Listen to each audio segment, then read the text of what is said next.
Hi there, Jamie here.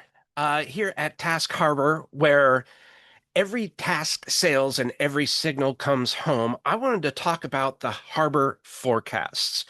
And you can find the harbor forecast in the compass section. And the compass is basically the direction your team is moving, you and or your team is moving in. And I wanted to talk about the different notifications and why we set this up, so you kind of have a good understanding of what the harbor forecast verdicts are and the weather condition at the top, which shifts based on-time performances. If you see calm seas, I'm sorry, that's about 90% of the dated work closes on time and two or fewer drifting tasks.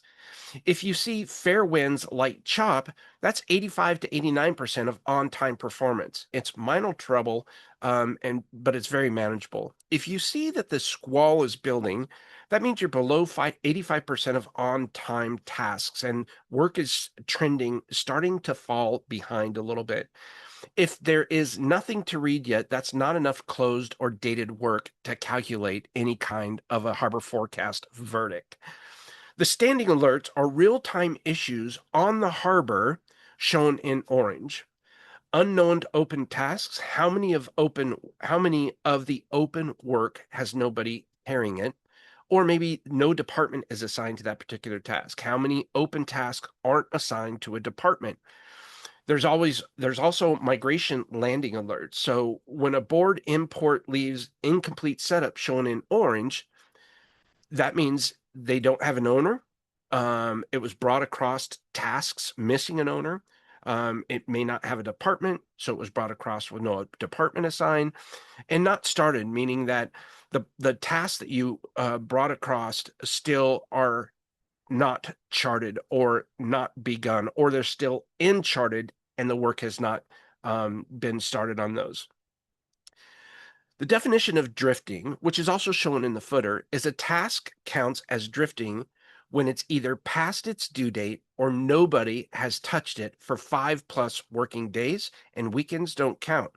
Work with no due date is never late, only untouched. And the whole thing is nautical, obviously. The compass reads the harbor's weather and signal, whether it's sailing smooth or running into storms. And one thing I want to touch on right here is, why did we do this? The reason why we did this is because if you think about it, it depends on what the task is, but some people like to create a bunch of tasks. Some people, maybe you create a task for a website. This is a good example. Websites don't typically take a week to build. With AI and stuff now, yeah, there's arguments against that, but typically there's a lot of planning and a lot of writing, images, videos. There's a lot of stuff you got to do to build a website. So instead of creating a task to say build website for company or build new website for company, get with either your team or yourself and think about the process and break it down into increments of maybe 5 days.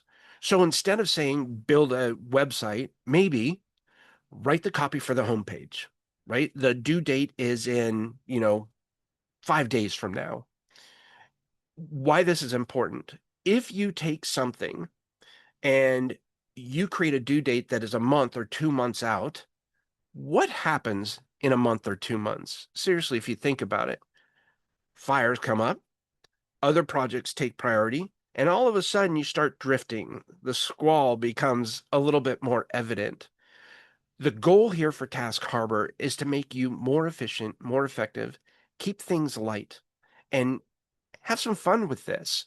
I asked my wife the other day, I said, hey, if there was three different tasks, A, B, and C, A was the easiest, B was the middle, and C was probably the most difficult. It's going to take the most time, the most thought. I said, what of those tasks would you tackle first? She said, A, of course. Yes, but there's some psychology to this. If you can start building momentum, you're working out. You've never worked out before, so your run's going to be pretty short, or your workout's going to be pretty short, and then your recovery is going to be a little bit longer because you're sore and all of that, right? But the more you get into it, the longer you can do it, and the more motivated you get because you start seeing results. Your body transforms, right? That's the same psychology here.